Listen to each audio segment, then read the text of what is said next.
আসসালামু আলাইকুম ওয়া রাহমাতুল্লাহি ওয়া বারাকাতুহু ইন্নাল হামদুলিল্লাহ ওয়াস সালাতু ওয়াস সালামু আলা রাসূলিল্লাহ ওয়া আলা আলিহি ওয়া আসহাবিহি ওয়া মান ওয়ালা আম্মা বা'দ। প্রিয় দ্বীনি ভাই ও বোনেরা, আমি মুস্তাফিজুর রহমান মুয়াজ বলছি। আশা করি আল্লাহ তাআলার অশেষ রহমতে আপনারা সকলেই ভালো আছেন এবং সুস্থ আছেন। প্রিয় দ্বীনি ভাই ও বোনেরা, আজকে এমন দুই শ্রেণীর মানুষের কথা আপনাদের সামনে উপস্থাপন করব, বলবো। রাসূলুল্লাহ সাল্লাল্লাহু আলাইহি ওয়াসাল্লাম এই দুই শ্রেণীর মানুষের ব্যাপারে বলেছেন যে তারা জান্নাতে তো যাবে না, জান্নাতের ঘ্রাণও তারা পাবে না। আল্লাহ রাসূল সাল্লাল্লাহু আলাইহি ওয়াসাল্লাম বলেছেন যে আমার উম্মতের মধ্যে দুই শ্রেণীর মানুষ যাদেরকে আমি এখনো দেখি নাই, অর্থাৎ আমার মৃত্যুর পর শেষ জমানায় আসবে, যারা জান্নাতের খুশবুও পাবে না।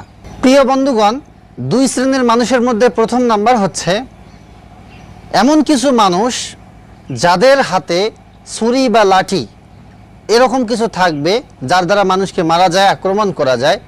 তারা অল্প কিছু হলেই মানুষকে মারবে, মানুষকে আঘাত করবে। এক কথায় মারটা যাদের আগে থাকবে, কথার আগেই মার, তারা কারণে অকারণেই মানুষকে মারবে। দ্বিতীয় নাম্বার হলো রাসূলুল্লাহ সাল্লাল্লাহু আলাইহি ওয়াসাল্লাম বলেন যে আমার উম্মতের মধ্যে এক শ্রেণীর নারী থাকবে যারা কাপড় পরেও ন্যাংটা থাকবে, উলঙ্গ থাকবে। অর্থাৎ তারা এমন কাপড় পরবে যেটা খুবই টাইট ফিটিং, অথবা তাদের কাপড়টা এত শর্ট যে কাপড় পরেও না পরার সমান। এবং সেই সমস্ত নারী তাদের চুলের যে খোপাগুলোকে এমন উঁচুভাবে বাঁধবে যেমন নাকি উটের পিঠের মধ্যে যে ঝুঁটি থাকে সেই ঝুঁটির মতো।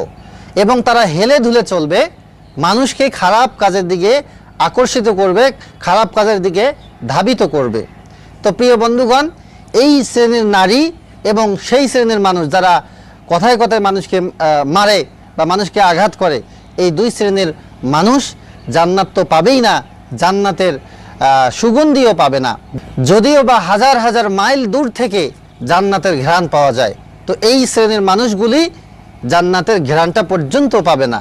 তো প্রিয় বন্ধুগণ, এজন্য আসুন আমরা সাবধান হই, কখনোই মানুষকে আঘাত না করি, অযথা কথায় কথায় মারামারির মধ্যে জড়িয়ে না পড়ি। এবং মা ও বোনেরা আপনারা যারা আছেন তারা সব সময় শালীন পোশাক পরার চেষ্টা করবেন, পর্দায় চলার চেষ্টা করবেন। এরকম টাইট ফিটিং কাপড় বা অর্ধ উলঙ্গ কাপড় পরিত্যাগ করবেন, কখনোই এ ধরনের কাপড় পরিধান করবেন না। নিজের ইজ্জত আবরুর হেফাজত করবেন, তাহলে আল্লাহ পাক রব্বুল আলামিন সেই কাঙ্ক্ষিত স্থান জান্নাত আমাদেরকে দান করবেন। আল্লাহ পাক রব্বুল আলামিন আমাদের সকলকেই উক্ত হাদিসের উপর আমল করার তৌফিক দান করুন এবং কাল কিয়ামতের ময়দানে আল্লাহ পাক রব্বুল আলামিন আমাদের সকলকেই বিনা হিসাবে জান্নাত নসিব করুন। আল্লাহুম্মা আমিন। ওয়া আখিরু দাওয়ানা আনিল হামদুলিল্লাহি রাব্বিল আলামিন। ওয়াসসালামু আলাইকুম ওয়া রাহমাতুল্লাহি ওয়া বারাকাতুহু।